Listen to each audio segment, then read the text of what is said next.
Hey guys, so another episode on my 60 series build. I'm just heading out to the workshop to do a bit more work to it. I've already done a little bit more to it since the last episode. I've had the chassis sandblasted. I've cut out a lot of the brackets that you would have seen I drew on CAD. And I'm just heading back in. Hopefully I can get the rest tacked to the chassis. So we'll go through that this episode, making sure everything's nice and square, why we sort of brace it the way we do, what's going where sort of thing.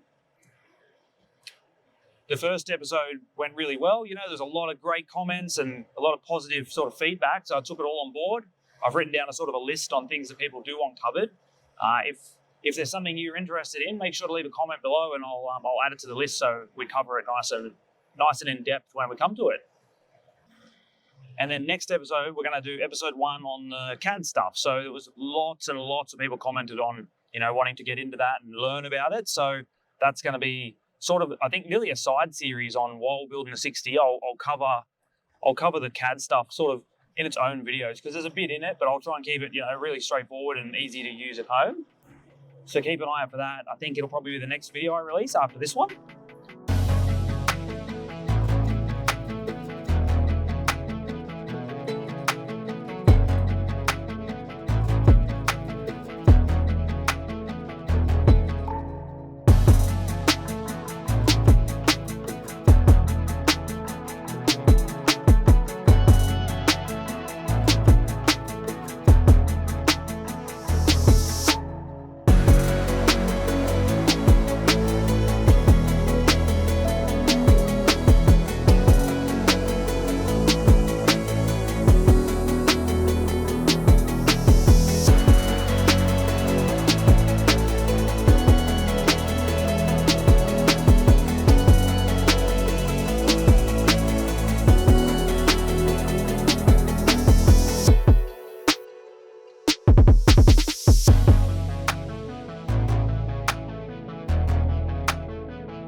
So what I've already done that you can see here is I've had the chassis sandblasted. The guys next door did that for me on a Friday Arvo, which is really good.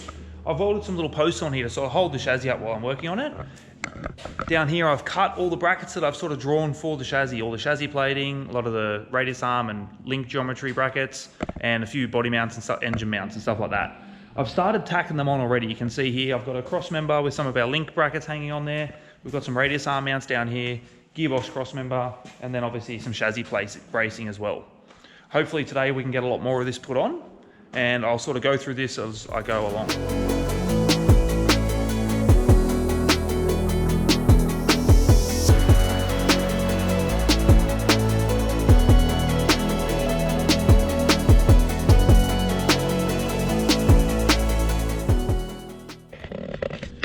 Okay, so what you just saw me do then was I was setting up my laser. This is sort of something that's pretty important when you do a project like this where, you don't really have a lot of foundations to work from and you've got to make sure everything's square so you don't end up with a car that, crabs down the road or things end up a bit wonky later on because everything you work off, obviously, or everything you build now is what you work from later on, so it's got to be perfect. But it's just as important, like if you're building a tray or side steps or fitting even some drawers in the back of your car and you want to make some brackets up. So I've done 2 things here that sort of are really helpful. The first one is, you'll see these little posts I've put on. They're just a bit of pipe, nothing special, and then there's a nut welded to the bottom, if you can see that down there. And then I've just wound a bolt in, and then I've got another nut that I can wind up and sort of tighten it up. So I've put them in all 4 corners. You can see there's some over there as well. And by doing this, it gives me the ability to level the chassis, because just like, anyone that's in the construction industry would be aware that, if you got someone to come out to your house and build you a deck, they're not just going to go out the back and measure up 200 mil from the ground and just start laying timbers down, they would level out the surface, or they would, you know, come up with a level point, and then they'd measure from that, so everything ends up nice and flat, so that they have the right fall for water runoff and all sorts of different things. So this is very much the same. While I'm going through and putting all these brackets on here, you know, I can't just measure from the ground and hope that, you know, the whole thing's square and level. We need to come up with that sort of foundation at the start. So the combination of these posts with their adjustable feet, and then also this laser, means that we can guarantee that what we build is going to be perfectly square and level at the end. So the benefits of this laser are the fact that it's got the 3 axes lines. So we've got a line here running, you know, the whole way down the center of the car. We've got a level line. I'll just swap hands. So we've also got one, you can see there, that's, you know, that's like horizontal. And then we've also got one, you can see, running across the car this way. So just like everything, you know, we're working in a 3-dimensional space. So the 3 numbers you need to make sure something's put in the right place is, you know, if you're going to put something on a table, you need to know how far in it is, how far across it is, and then also how high it is. So by using these 3 lasers, we can get those numbers because we've got a height, you know, a left line, and then we've got a front to back line down here. And then what I've done is over here, I've measured the center between the 2 outsides of the chassis, and I've just put a little center mark there. It's actually a cut with a grinder, and then I've painted it with a texture just to make it a bit easier to see. And I've done one at the front as well. So every time I move this chassis, because, you know, it gets moved around a lot being here at work, I re-level it using the feet and my laser. I level the chassis out, and then I set the laser up so that the center line is on that center mark. And then up the front here, it's also on the center mark. And then by doing that, it means that no matter what this chassis done, you know, because it's 40 years old or something, if it's ever been an accident, you know, it might be a diamond, or this corner might be up a little bit because it's been hit, or, you know, you don't know the history of the car, you can't trust it. So by doing this, it means that now any bracket I put on the chassis down here, I can measure off my 3 laser marks and put it in the right spot, regardless of where the chassis is. Obviously, you know, if you need something in the middle of the chassis here, you can measure off this bit of chassis and this bit of chassis. But then if you come up here and measure between this bit of chassis and this bit of chassis, and this one has been, you know, kicked in a little bit or out, it's not going to be in the middle, and then all of a sudden your engine's not square or all sorts of things. So by having these marks, and we rely on those rather than the chassis, we trust that at the end, everything's going to be bang on. So, you know, when I'm putting this cross member in, for example, I can measure from this height up here down, and, you know, whatever that it may be, and then on this side we can do the same. And you might find that one's touching the chassis and one might be like a mil or half a mil off, but that's going to be, make sure that this is going to be perfectly level at the end. And then if we want to ensure that it's square front to back, we just measure back from, you know, the front edge or the back edge back to this line, and we can ensure that it's square this way. And then we still do diagonal measurements as well, because obviously, you know, that might sort of run out a little bit just to double check our measurements. But it's really important that you sort of do something like this when you're working from something that is just, you know, a few rectangles or RHS pieces or whatever.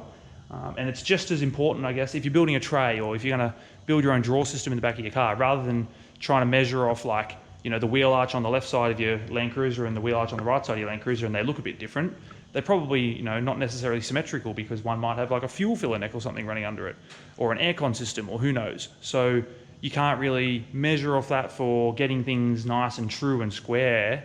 But if you just set this laser up in the back of your cab and just ran it from, you know, the center of your dash all the way back to the back of your boot centered, you've just got everything you need to just measure everything up nice and easy, reliably, and then you can go away and make it, and you can trust that it's actually going to fit and it's going to be square. So that's really important. This laser's worth a little bit of money. I think it was like $700. It's a Milwaukee one. It's got the 3 axes, which is really important for this. But to be honest, I've only recently got it. Before that, I had 2 Bosch lasers, and they were only 2 axes. So it had the vertical and horizontal cross, just like you can see there. It didn't have the 3rd line running this way, which has really served us well for the past few years. I only got this for this project because obviously it's got extra benefits of being able to run this way as well. But for building a tray and things like that, you can still make those work. So it's really something you should look into if you're going to do a bit of a project, or if you're into, you know, building anything really, even at home things. The cheaper lasers, I think they're like $100 or $150, and they came with a tripod and stuff. So they're not unaffordable, especially, you know, the money people put into cars, you know, $10,000 for a lift kit or something. You can probably splash out and spend $100 on a laser if it's going to mean building things at home is going to be a lot easier. A lot of change, been through a lot of pain. Some things are not the same as they were a year ago, but all will be okay. I move on each and every day. The past is where it stays, way back a year ago. I've changed for the better this time. I thought I would never be fine. If you don't like wearing a long sleeve shirt while you're working, get some of these welding gloves. They work great. In a long time I'm alright. I've seen a lot of change, been through a lot of pain. Some things are not the same as they were a year ago, but all will be okay. I move on each and every day. The past is where it stays, way back a year ago.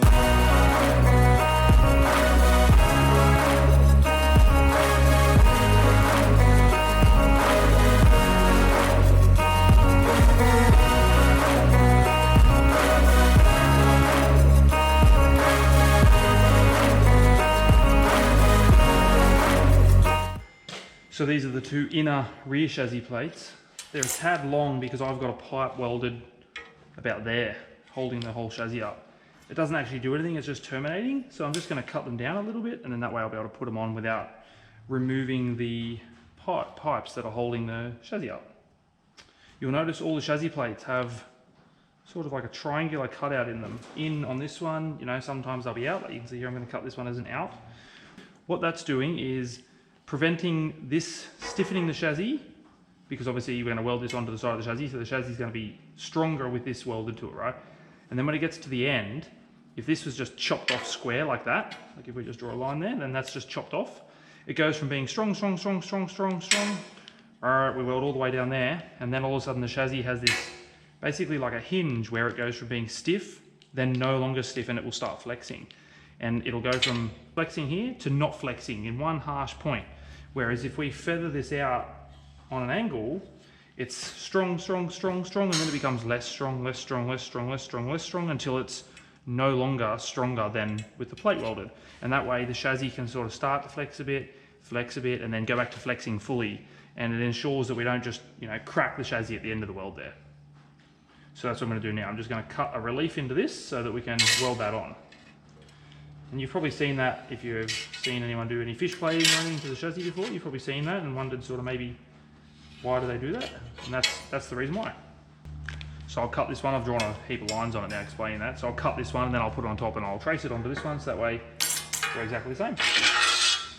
Push all my chips and call all in. I'll bet on myself, you keep stalling. I hear destiny and it's calling. I'll keep my head up high through the downs and lows, and we're all going live. Still nobody knows, but I'ma choose what's right and take what comes and goes. And ain't no one in life holding me back no more.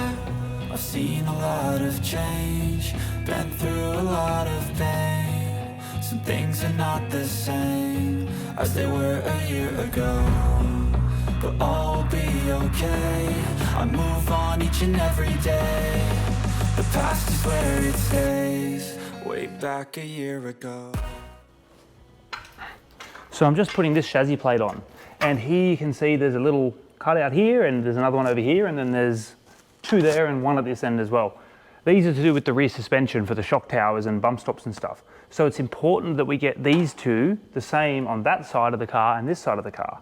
But because I can't see that side of the chassis and this side of the chassis at the same time to take any sort of reference measurements, what I'm going to do is use our laser, because, you know, we've got a line floating up here in space. So all I'm going to do is take a measurement from the top of this cutout up, and you won't be able to see this on the back of the tape, but the measurement is 591. And then if we go around to this side, we've got 587. So that one is 4 mil higher. So I've just got to drop it down a little bit. But without having our laser and this all nice and level, we wouldn't be able to see that. So that's where one of the benefits comes in. And now we can take a measurement front to back for this guy. So now we just go off here, 760.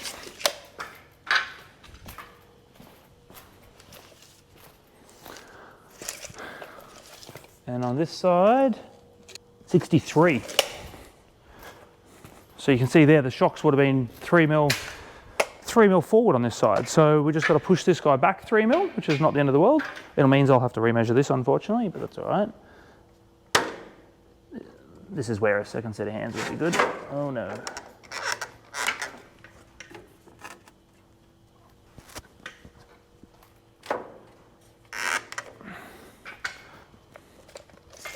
All right, so where's that slot?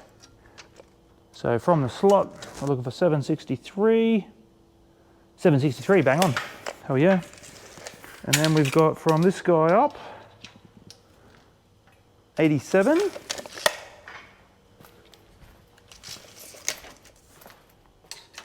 86. So that's pretty good. 1 mil. There'll be a bit of play in that slot anyway, so that's good.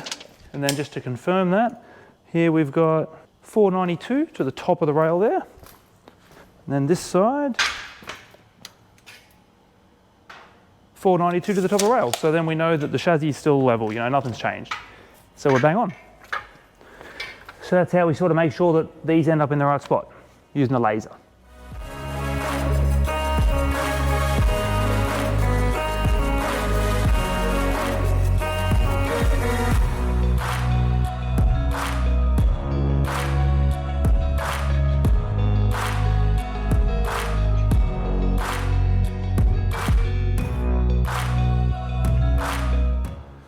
All right, so we've got 3 chassis plates to go. We've got the 2 front inner ones and this last outer one here.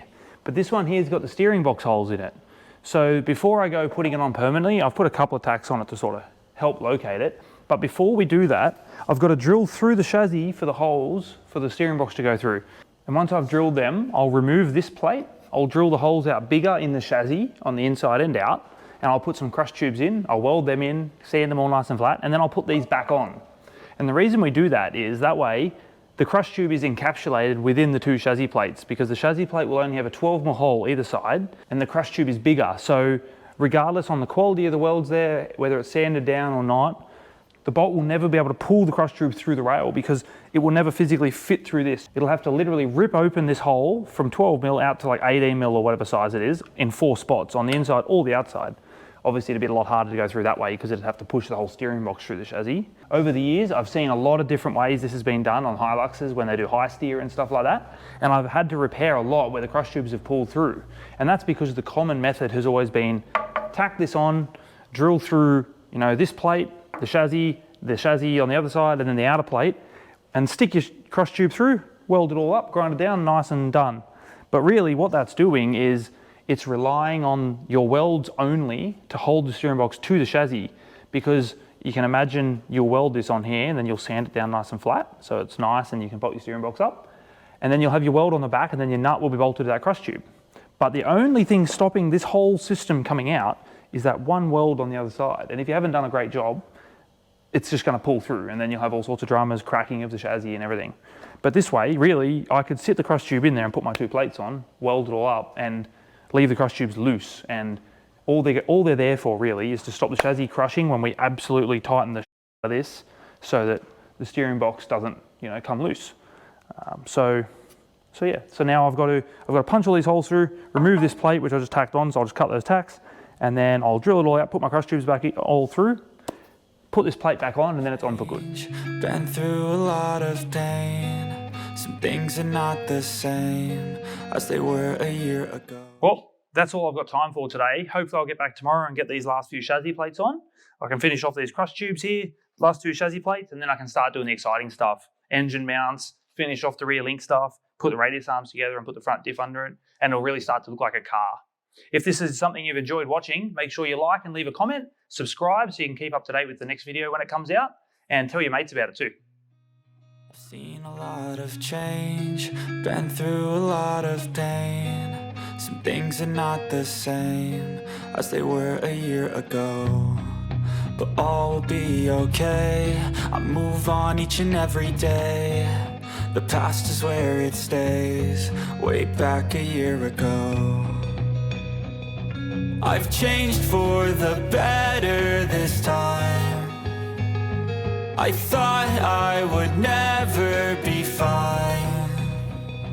I strive just to say I'm alright, and for the first time in a long time I'm alright. I've seen a lot of change, been through a lot of pain. Some things are not the same as they were a year ago, but all will be okay. I move on each and every day. The past is where it stays, way back a year ago.